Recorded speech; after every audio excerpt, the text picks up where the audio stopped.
Hi, my name is Ross Maglonia. I'm the Director of Northern Marinas College's Cooperative Research Extension and Education Services. It is our vision at NMC-CREES to provide avenues for people to come out and get to see modernization in farming, which includes mechanization and also includes using old techniques that work even in today's agricultural trends. We're here at the NMC Ag Experiment Station, which basically promotes and demonstrates these modern techniques. Like I like to mention, these techniques are not always new techniques, but rather old techniques that worked in the past. In this particular project, we wanted to show adequate use of land by intercropping, using intercropping methods. We wanted to show adequate uses of conservation methods through contour farming and putting up some vegetative barriers that would promote soil from being eroded. This site was given to us by the Department of Land and Natural Resources, and so far we've been working on doing some experiments out on these farms to include such avenues. One of the first things that we thought of at NMC-CREES was the adequate use of water, the adequate use of soil. So as you can see right behind me, you see the vetiver up in place. You see some different kinds of crops being actively performing variety trials on. You get to see the funding source that we've gotten was adequately used by our personnel to put up drip irrigation.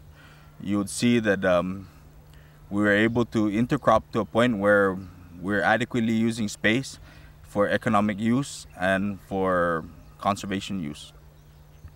With the promotion of efficiency and profitability through scientific research in mind, NMC-CREES intends to reduce soil erosion and water overuse by performing the following practices on the experimental farm: contour farming, mulching, no-till vegetable production, micro-irrigation, intercropping trees and shrubs.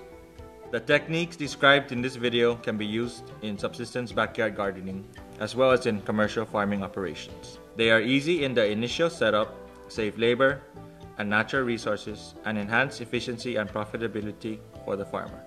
Additionally, saving and enhancing the groundwater quality on the islands as well as the rational use of land is an advantage for the well-being of the whole community. Most of the arable land in the CNMI lies on sloping hills.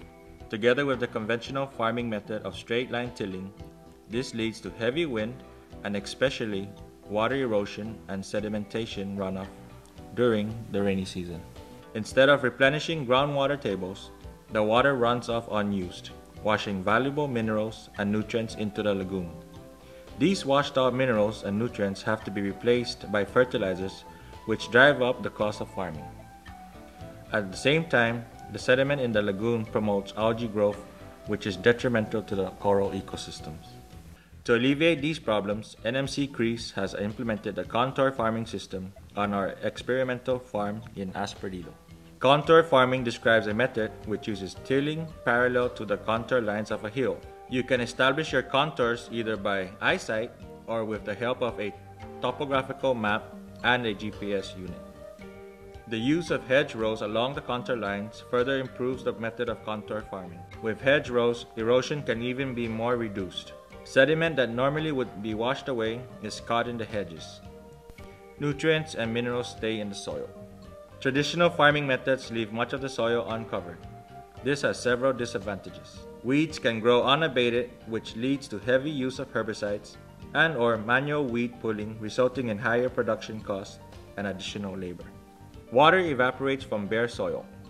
This evaporation not only results in the need for more irrigation, but also in compacting of the soil. The first brings high costs and a huge burden on the already strained water supply in the CNMI. The latter hampers the soil's productivity.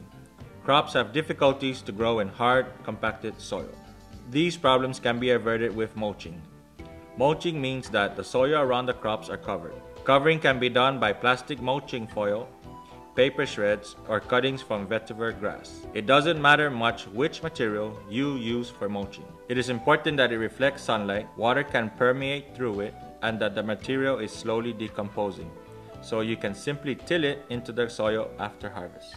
The idea of mulching is to keep the soil around your crops covered. This has the advantage that weeds don't get enough sunlight to develop, saving the farmer the cost and labor of weeding. Additionally, the farm crops don't have to compete for nutrients with weeds. More nutrients for the crops means higher yields and profits for the farmer. This is the six rows of string beans. I apply this the garment fabrics as a mulching. Then I use the vetiver grass, which is the product of the college, and the combination of pine tree leaves. So it really controls the temperature of the soil. With the this month it's a drought season, and as you can see, the string beans is very healthy and a lot of fruits. Now this part here is the winter squash. Call it zucchini. Looks very healthy with this dry season because of the mulching result. And it's kind of clean in between the plants, no weeds around. And expecting a good yield for this plant here on the zucchini.